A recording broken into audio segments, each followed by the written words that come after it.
Slight concern there is Dean Halsey's car sitting in the middle of the track at the moment, so let's hope that the marshal can get it lined up and get it out of harm's way. It stays where it ended up at the end of that incident.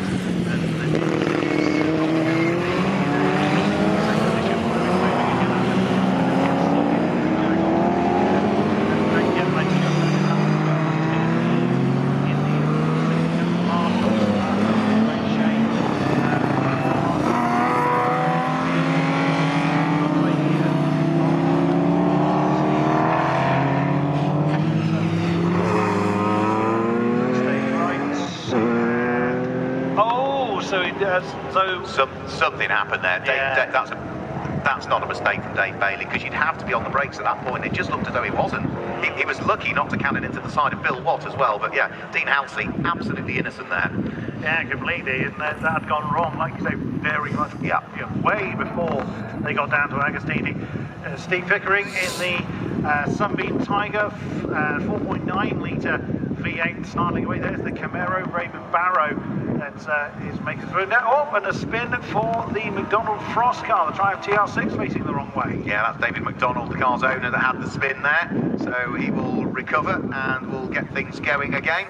Same format as we've just seen in the Swinging 60s Series Group 1 races, at the 40-minute race. Remember, the pit stop window opens after 10 minutes, stays open for 15, and then closes. And it's a pit stop as quickly as you can do it again. That's what you need to do in this one. As quickly as you can rattle your way through that pit stop is the key to this particular one. It's going to be at least another 7 minutes so before the pit window opens, as the main pack of cars are heading round through Agostini at the moment. But Agostini is not an overtaking option at the moment, because there are waved yellow flags on the way in because of the cars that have, I'm afraid to say, strewn themselves around that part of the circuit at this stage.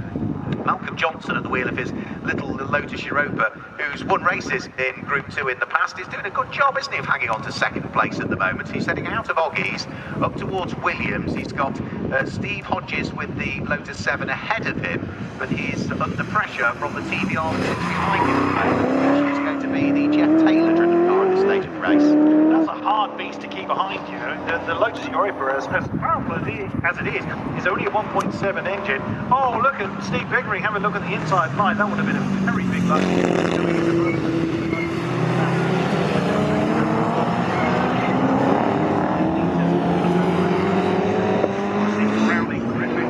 And then right behind Steve Pickering is Raymond Barrow's Camaro.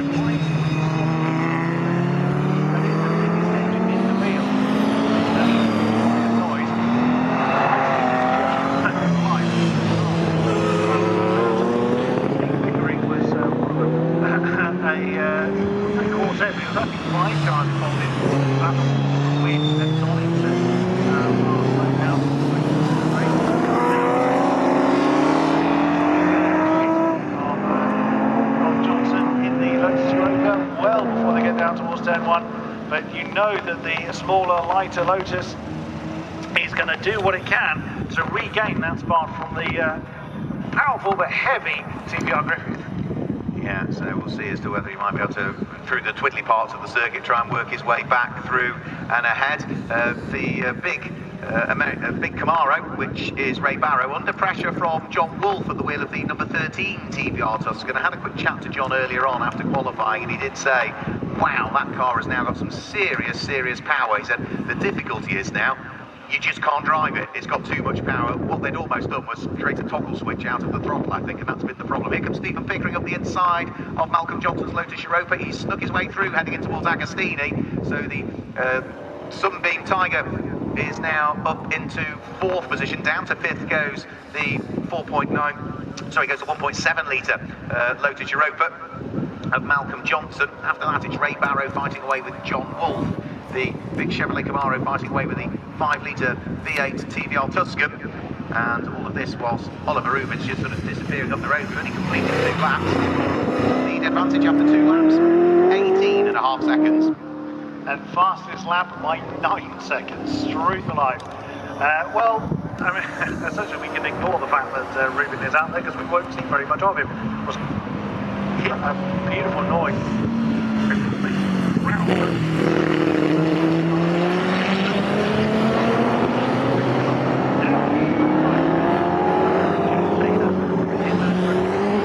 That car now, and so Steve Pickering number 6, Sunbeam Tiger, doing what he can to hang on to the back of number 6 again. And there goes John Warren.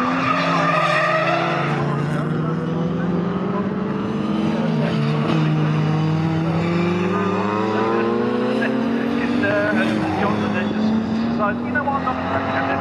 And that's the McBride Doman car. That's the CSCC racing the wrong way at Nelson. Yeah, so that is Matt Doman that's recovering the car. Mike McBride, a retired doctor, who is scheduled to take over that car. He's the car's owner for part 2 of the race. Now, Oliver Rubin running away in the lead of the race. Now, he's last year's race winner. Steve Hodges at the wheel of the Lotus 7 Series 2 is now down into 3rd position. Steve Hodges was a dominant winner here last year. We had quite a race of attrition, really. I think we ended up with 7 cars taking the checkered flag last year, but 7 retirements as well on a 14-car field. So it was a bit of a race of attrition last year, but Steve Hodges was a dominant win. It was nearly 56 seconds that he won by last year, whereas at the moment it's looking as though the Rubins are going to be the ones who will have the dominant victory here this year. What we do need to keep an eye on, though, is what's going on for 4th and 5th place, because round through Agostini, the Stephen Pickering Sunbeam Tiger is trying to attack Steve Hodges' Lotus 7, but equally as much is coming under pressure from Ray Barrow's 5.7 litre Chevrolet Camaro. So up towards Hamilton they will go. That's an area of the circuit you need to keep an eye on. Absolutely, we've just seen the 181 car there. That's Cliff Gray in the Alan GTS now having to fight recovering Mike McBride and Matt Doman car. So, and there's Dean Horsey's. Let's have a look at the back of the car. Oh, the back of the car doesn't look too bad considering the thump that it had. I mean, wow, they built them strong. But Dean Horsey, he's been a winner in that car in the past. So he's just, each year he's always striving to get faster and faster and stronger and stronger. And I don't think he could have anticipated that.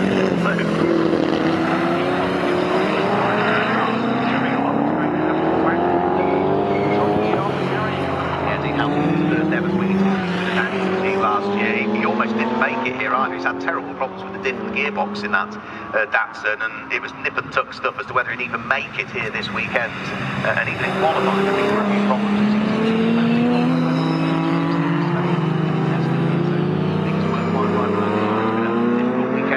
Ray Barrow in the great big Camaro, just heading his way out of Murray's. Fantastic soundtrack it makes as it accelerates its way up the centre straight, shifting up through the gears, looking to try and draw himself up onto terms with Stephen Pickering's Sunbeam Tiger, and I think he's managed to do so on the run towards Prince's Corner. So Ray Barrow now up into 4th place in the winner for number 97 white Camaro. Stephen Pickering has also lost out to John Wood's TVR Tuscan that's gone through. Stephen Pickering is down to 6th. And now Ray Barrow will look to try and attack the next little car ahead. Rather diminutive in stature, isn't it, compared to Ray Barrow's car, because the next car is left to 7 seconds to Steve Hodges. Yeah, I mean, Ray Barrow can actually just he could drive over it anyway. Absolutely. What I was noticing with the Camaro is it looks so difficult to slow down coming into Murray's. It's a hard enough braking zone anyway, trying to brake for a progressively tightening corner of Coram and then into the opposite direction of Murray's. I come from the sim racing world, and I've been to many a sim racing lap at that very point. And that Camaro just looked. You could feel the nerves of the driver. It's like, please slow down, and he obviously managed to do so. The difficulty also with the likes of the car of Ray Barrow, it's a very quick car. Ray is a very, very quick driver. He's been very successful in CSCC swinging 60s, but the brakes evolve on a car like that. The brakes that Ray Barrow has got now on lap 4 of the race are not going to be the same brakes as Ray Barrow. They'll be very different, rest assured. Absolutely, but of course the weight of the car doesn't alter. That must be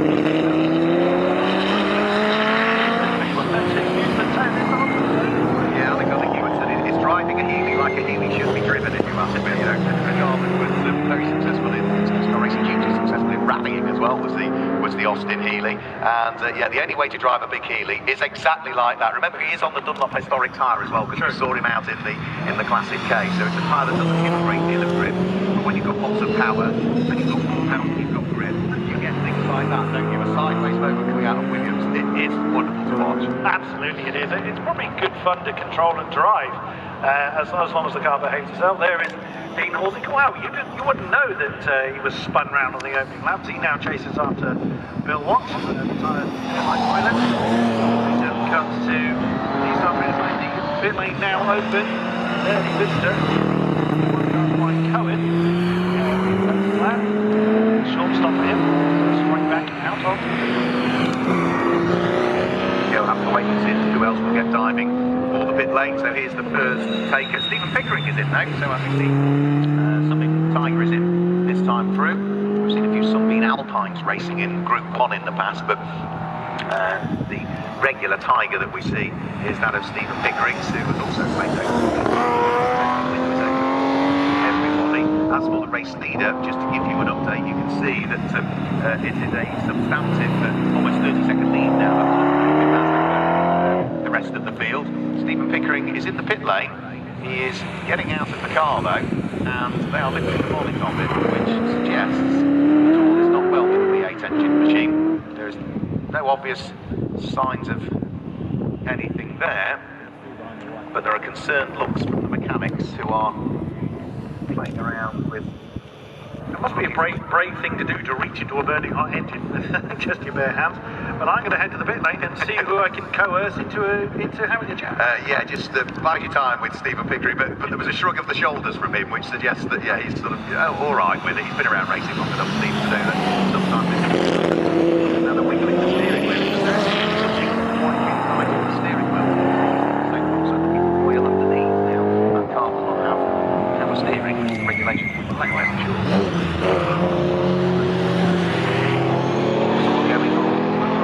There in the pit lane, but the squabble's going on out on circuit still because Malcolm Johnson at the wheel of his Lotus Rover is now having a squabble with Andrew Haywood at the wheel of the Ginetta.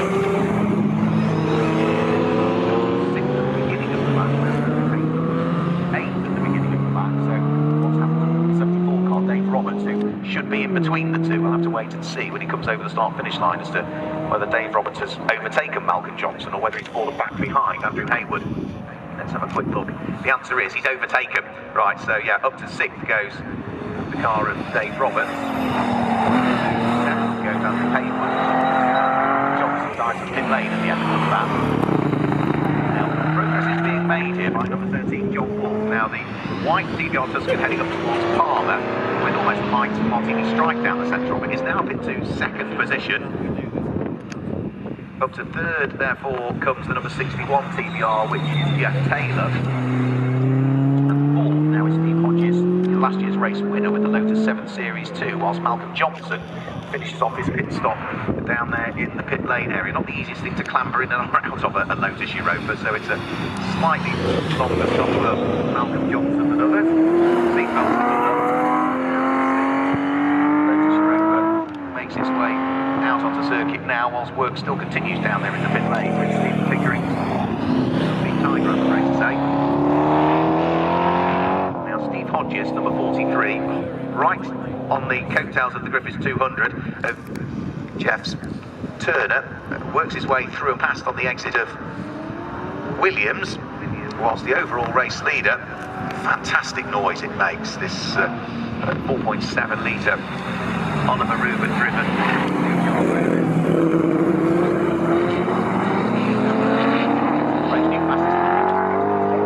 Rubin on that lap, 2 minutes 9.418. 2 minutes 9.418. That's still 2.5 seconds slower than the pole time that he did. So knowing that they had really stamped their authority on pole position 6.4 seconds quicker than anybody, so they can afford to ease the car on with the race, because they were certainly always going to have the pace. It's whether they've got the reliability, I suppose, is the only question mark that would lie over it, or whether they trip over a back marker in the right place. The uphill place. Have an element of caution over the start-finish line. Great fight that's going on at the moment. That is Ray Barrow that has drawn himself alongside at the head of Steve Hodges, and then Ray Barrow will look to try and attack Jeff Taylor's TVR Griffith 200 that lies ahead. Ray Barrow nipping around the coattails of the Blackpool-built machine. Loses out, of course, enormously on the brakes heading in towards the Wilson hairpin, so that puts Ray right back under pressure from Steve Hodges at the wheel of the Lotus 7. should thunder his way back ahead of it as they head up towards Palmer, as he knows. Steve Hodges on the inside line, and the little Lotus 7 through Palmer retakes the place away. So Ray Barrow losing out through that part. Twitty Palm, the infield section of it, is not really to the suiting of a 5.7 litre Chevrolet Camaro. It's not going to stop Ray Barrow trying, but he's always going to lose out to the lighter and more nimble cars. It's down the big straight where the big American muscle really tells. Now have to wait until the Bentley straight to unleash everything that he can from that number 97 Camaro. So through Hamilton he goes, having lost that position to Steve Hodges up at the Wilson hairpin, and has now fallen the best part of, what, 6-8 car lengths away? But now we're getting to the part of the circuit where Steve Hodges sees the pendulum swing in favour of the car that's behind him. Hodges, though, trying to attack for third position. Jeff Taylor's TVR that still lies ahead, escaping all of the time up the road is John Wolfe at the wheel of the number 13 TVR Tuscany. He sits there in third place and heads down into Brooklyn and Nelson on lap number 8. Followed by the Griffin and the Lotus 7. Then Ray Barrow, Chevrolet Camaro.